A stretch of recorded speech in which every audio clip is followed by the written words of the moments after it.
নমস্কাৰ সকলোকে স্বাগতম জনাইছোঁ অন্য এটা ভিডিঅ'লৈ। আশা ৰাখিছোঁ আপোনালোকে সকলোৱে ভালে কুশলে আছে।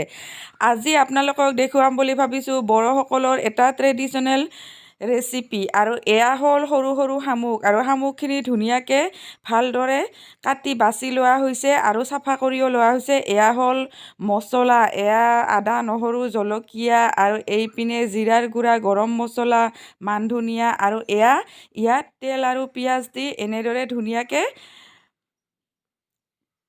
ভাজি লোৱা হ'ব। আৰু এয়া ভাজি হোৱাৰ পিছত এনেকুৱা ধুনীয়া হৈ গ'ল। আৰু অকণমান ভাজিব লাগিব, যিহেতু ইয়াৰ তেলখিনি ভিতৰত সোমাই যাব লাগিব আৰু পানীখিনিও একেবাৰে কমি যাব লাগিব। আৰু এতিয়া ভাজা প্ৰায়খিনিয়ে হৈ গ'ল। হৈ যোৱাৰ পিছত ইয়াত আছে বইল কৰি লোৱা মাহৰ দালি, আৰু এয়া একেবাৰে ঘৰুৱা মাহৰ দালি। আৰু শামুকখিনি ভাজি হৈ যোৱাৰ পিছত বইল কৰি লোৱা ঘৰুৱা মাহৰ দালিখিনি ইয়াত ঢালি দিয়া হ'ল। এয়া ধুনীয়া থপথপীয়া, আৰু এতিয়া সানি দিব লাগিব। আৰু এই শামুকবোৰ নদীৰ পৰা বুটলি অনা হৈছে। ইয়াত দুখিলা তেজপাতো দিছে, যিহেতু গোন্ধটো ভাল হ'ব লাগিব। আৰু এয়া চাওক, এতিয়া যিহেতু বেছি থপথপীয়া হৈছে, ইয়াত অকণমান পানী দিব লাগিব আৰু পানী দি উতলাব লাগিব।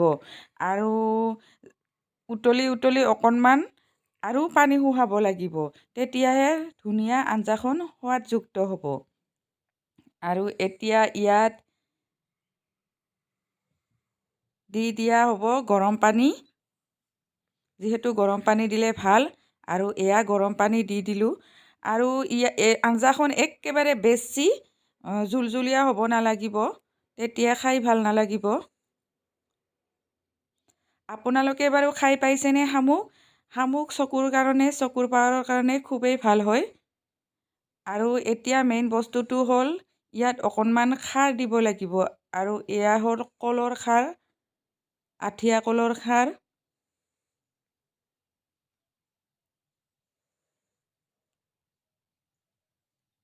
এয়া শামুকখিনিত খাৰ দি দিল। আৰু খাৰ দিয়াৰ পিছত এতিয়া আঞ্জাখন উতলি অকণমান পানীখিনি শুহি যাব লাগিব। আৰু এয়া হৈ গ'ল শামুকৰ আঞ্জা। মোৰ ভিডিঅ'টো চাই যদি ভাল পালে please like, comment, share, subscribe